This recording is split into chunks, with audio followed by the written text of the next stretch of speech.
नमस्कार दोस्तों, आपका हमारे चैनल स्पेंटी लर्निंग में एक बार फिर से स्वागत है। मैंने आपको पिछली वीडियो में बता दी थी हम आपको आर डी शर्मा की सॉल्यूशंस प्रोवाइड करवाना स्टार्ट करेंगे। एक्सरसाइज 1.1 से हम स्टार्ट कर रहे हैं। ठीक है, एक्सरसाइज 1.1 क्वेश्चन नंबर 1। मैं इसी सीक्वेंस में आपको सॉल्यूशंस के आगे भी लिखा होगा जो टॉपिक होता है, हेडिंग होती है वीडियो की। 1.1 मतलब एक्सरसाइज 1 चैप्टर 1 की क्वेश्चन नंबर 1। ठीक है, इस चीज़ों से आप सर्च कर सकते हो कोई भी सॉल्यूशंस को आप यूट्यूब पे। क्लियर है यहाँ तक? अभी आपके पास सामने ये क्वेश्चन नंबर 1 है जिसको मैंने अभी आपको इजी वे में दिखा रहा हूँ, क्योंकि मैं यहाँ पे मैंने जो ब्लैक मार्कर से लिखे हैं वो मेरे कीवर्ड्स हैं क्वेश्चन के। जो रेड वाले से लिखे हैं वो नॉर्मल वर्ड्स हैं जो क्वेश्चंस को मीनिंगफुल बनाने में यूज होते हैं। ठीक है, पहले एक दो क्वेश्चंस में मैं इस तरीके से आपको प्रोवाइड करवाऊंगा, उसके बाद आपको खुद सोचने पड़ेंगे पहले कीवर्ड्स, फिर मैं आपको बताऊंगा। ठीक है, क्वेश्चन को पढ़ो। Prove that the product of two consecutive positive integers is divisible by 2। Question कहना क्या चाहता है? दो कॉन्जिक्यूटिव पॉजिटिव इंटीजर्स हैं, उनकी प्रोडक्ट 2 से डिविजिबल होगी। ये चीज क्या करो, प्रूव करो। इसको मैं थोड़ा हिंदी और इंग्लिश की फॉर्म में लिखता हूं, जो जनरल हम माइंड जैसे हमारा सोचता है। दो कॉन्जिक्यूटिव पॉजिटिव इंटीजर्स की प्रोडक्ट 2 से डिविजिबल होगी, ये प्रूव करो। इस क्वेश्चन का कहने का मतलब यही है, चेक कर लो। Prove that the product of two consecutive positive integers is divisible by 2। यही तो कहना चाहता है, दो कॉन्जिक्यूटिव पॉजिटिव इंटीजर्स की प्रोडक्ट 2 से डिविजिबल होगी, ये प्रूव करो। सबसे पहला काम आपका ये होना चाहिए कि जो भी आपका क्वेश्चन है उसको पहले सिंपल लैंग्वेज में कन्वर्ट कर लो। ठीक है, कि क्वेश्चन कहना क्या चाहता है। अब उसको तोड़ते हैं। ठीक है, दो कॉन्जिक्यूटिव पॉजिटिव इंटीजर्स, यानी कि मुझे दो कॉन्जिक्यूटिव इंटीजर सोचने हैं। मुझे दो कॉन्जिक्यूटिव इंटीजर सोचने हैं। उनको सोचने के बाद ही तो मैं उनकी क्या कर पाऊंगा, प्रोडक्ट कर पाऊंगा। जब मैं दो कॉन्जिक्यूटिव पॉजिटिव इंटीजर सोचूंगा तभी तो मैं अगला काम कर पाऊंगा, प्रोडक्ट करूंगा। बिना नंबर सोचे आप प्रोडक्ट कैसे कर दोगे?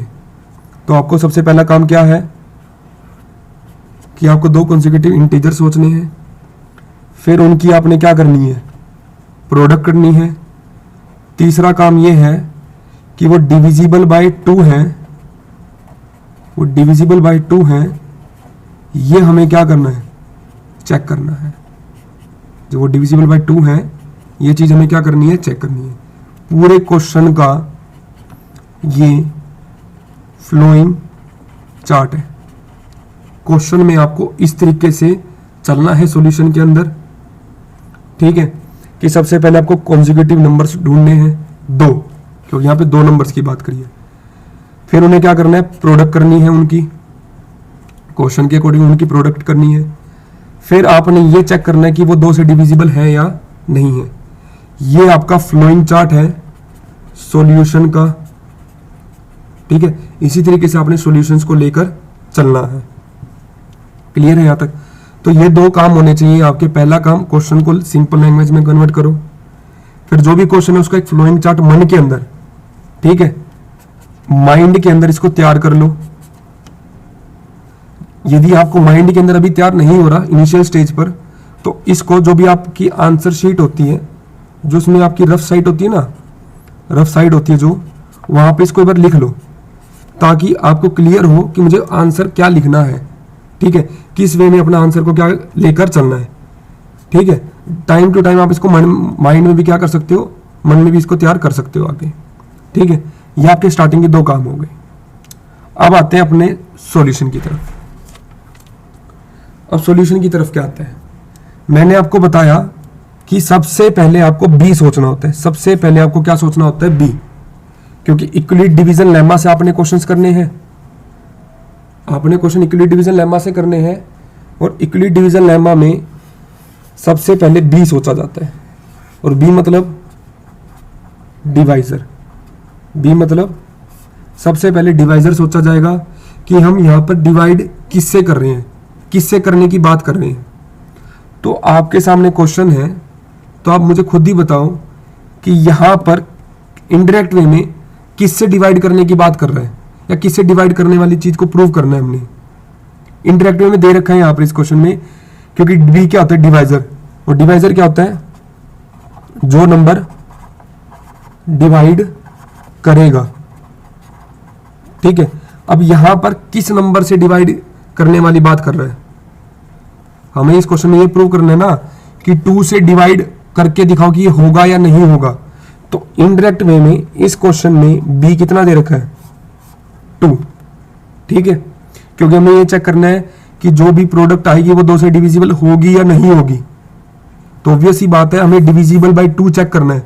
तो इनडायरेक्ट वे में बी यहां से गिवन है ना, तो हमने सबसे पहले क्या लिया, बी लिया। ठीक है, और आपको यूक्लिड डिवीजन लेमा की 2 प्रॉपर्टीज पता है जो यूक्लिड्स ने बताई थी। एक प्रॉपर्टी तो ये है, ये हमेशा आपको लिखनी है, और सेकंड प्रॉपर्टी ये होती है, ए डिविडेंड होता है, क्वोशंट रिमाइंडर। फर्स्ट इस कंडीशन के अकॉर्डिंग बी की वैल्यू तो 2 थी, इस कंडीशन के अकॉर्डिंग आर की वैल्यू कितनी आ जाएंगी, 0 और 1, क्योंकि रिमाइंडर कभी भी बी के बराबर या बी से बड़ा नहीं हो सकता। आपको यदि रिमाइंडर की पॉसिबल वैल्यूज निकल गई तो आप ए की पॉसिबल वैल्यूज निकाल सकते हो। तो ए की पॉसिबल वैल्यूज क्या आएंगी, 2 into Q plus 0, 2 into Q plus 1। तो ये मेरे पास क्या आ गई, ए की पॉसिबल वैल्यूज आ गई। ये तो आपको हर क्वेश्चन में लगभग करना ही है, ये आपको हर क्वेश्चन में करना ही करना है। ठीक है, और जो ये वाला पोर्शन है ये हर क्वेश्चन में चेंज करेगा, कहीं पर कॉन्जिक्यूटिव की बात करेगा तो कहीं पर पॉजिटिव इंटीजर्स की, मतलब कि sorry odd positive integers, even positive integers, कहीं पर प्रोडक्ट होगा तो कहीं पर एडिशन होगा, कहीं पर सब्ट्रैक्शन होगा, कहीं पर डिविजिबल बाय 2 होगा तो कहीं पर डिविजिबल बाय 5 होगा। ये क्वेश्चन में अकॉर्डिंग चेंज करेंगे ही करेंगे, पर जो ये पार्ट है ये हर क्वेश्चन में क्या रहेगा, सेम रहेगा। ठीक है, आप चेक देख लोगे आगे। तो आपने बी माना, बी से आर माना, आर से आपने वापस ए की पॉसिबल वैल्यूज निकाली। अब जो ये ए की पॉसिबल वैल्यूज हैं इनको बड़े ध्यान से देखो, जो ये 2 पॉसिबल वैल्यूज हैं इनके बीच में गैप कितने का है, 1 का है। इन दोनों के बीच में गैप कितने का है, 1 का गैप है। और यही कंडीशन किसकी होती है,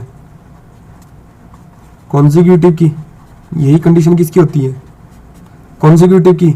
तो आप कह सकते हो ना कि ये दोनों नंबर्स क्या हैं, ये जो 2 नंबर्स हैं, क्योंकि ये ए के इक्वल है और ए मतलब डिविडेंड के, और डिविडेंड भी तो एक नंबर ही होगा, यानी कि ये जो 2 नंबर्स हैं ये क्या है, कॉन्जिक्यूटिव है। तो देखो आपने बी माना, बी से आर, आर से ए निकाला, तो जब आपने ए फाइंड करा ना तो इनडायरेक्ट वे में ये अपने आप कॉन्जिक्यूटिव ही निकला है, अपने आप ऑटोमेटिक। तो जब अपने आप ये कॉन्जिक्यूटिव ही निकला है तो पहला टास्क आपका क्या होगा, कंप्लीट हो गया, कि आप कॉन्जिक्यूटिव 2 नंबर्स उठा पाए, आप 2 कॉन्जिक्यूटिव नंबर्स को सोच पाए। पहला स्टेप आपका क्या होगा, कंप्लीट। अब चलते हैं दूसरे स्टेप की तरफ, और दूसरा स्टेप क्या कहता है, इनकी क्या करो, जो 2 कॉन्जिक्यूटिव इंटीजर्स आए हैं इनकी प्रोडक्ट करो। प्रोडक्ट कैसे करेंगे, एक नंबर उठाया ये और दूसरा नंबर उठाया ये, दूसरा स्टेप कंप्लीट। प्रोडक्ट तो सिंपल ही हो गया, लिख दिया प्रोडक्ट की फॉर्म में, तो दूसरा स्टेप भी क्या हो गया, कंप्लीट। हमने दोनों नंबर्स की क्या कर दी, प्रोडक्ट कर दी। तीसरी चीज क्या है, क्वेश्चन को कंप्लीट करने के लिए ये चेक करो जो ये प्रोडक्ट है ये डिविजिबल बाय 2 है या नहीं है। अब ये चेक करो ये प्रोडक्ट डिविजिबल बाय 2 है या नहीं।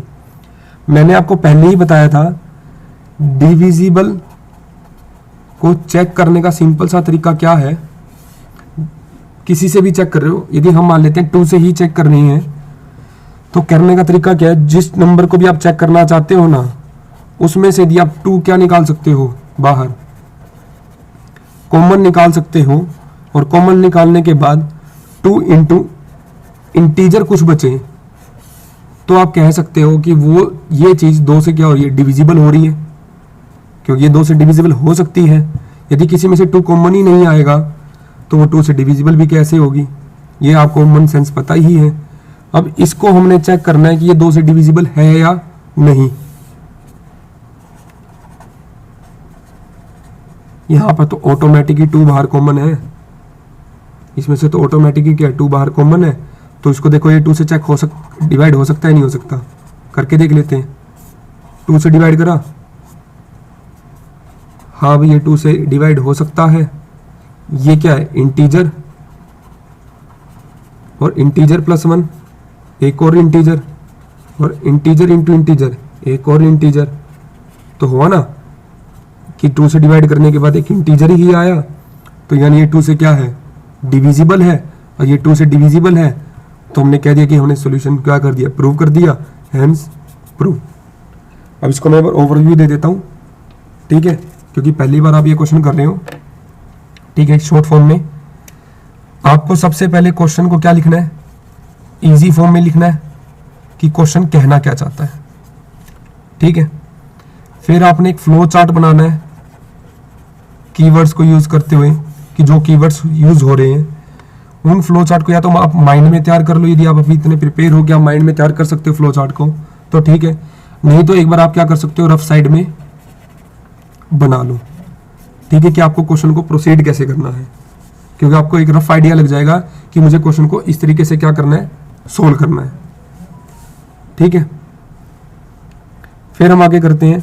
फिर हमने क्या लिया, क्वेश्चन से सबसे पहले आपने, पहला काम ही यही होना चाहिए कि आपको सबसे पहले बी सोचना है, ये आपको खुद करना है, ये आपको सोचना है, ठीक है, सेल्फ थिंक करना है कि बी क्या होगा, ठीक है। कई बार ये क्वेश्चन में गिवन होगा, कई बार आपको आइडिया लगा के करना होगा, और कई बार आपको कॉमन सेंस से फाइंड करना होगा कि बी क्या होगा, क्योंकि बी फाइंड करोगे तभी आप आर की वैल्यूज निकाल सकते हो।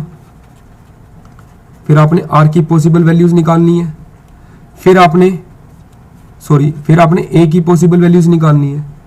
यहां तक ना काम आपको हर क्वेश्चन में करना है, ठीक है, क्योंकि हर क्वेश्चन में आपको बी निकालना है, आर निकालना है, ए निकालना है, ये तीनों चीजें आपको हर क्वेश्चन में निकालनी है, ठीक है। In each and every question ये आपको फाइंड करना ही करना है, ठीक है, ये हर क्वेश्चन में आपको फाइंड करनी है, ठीक है, यहां तक।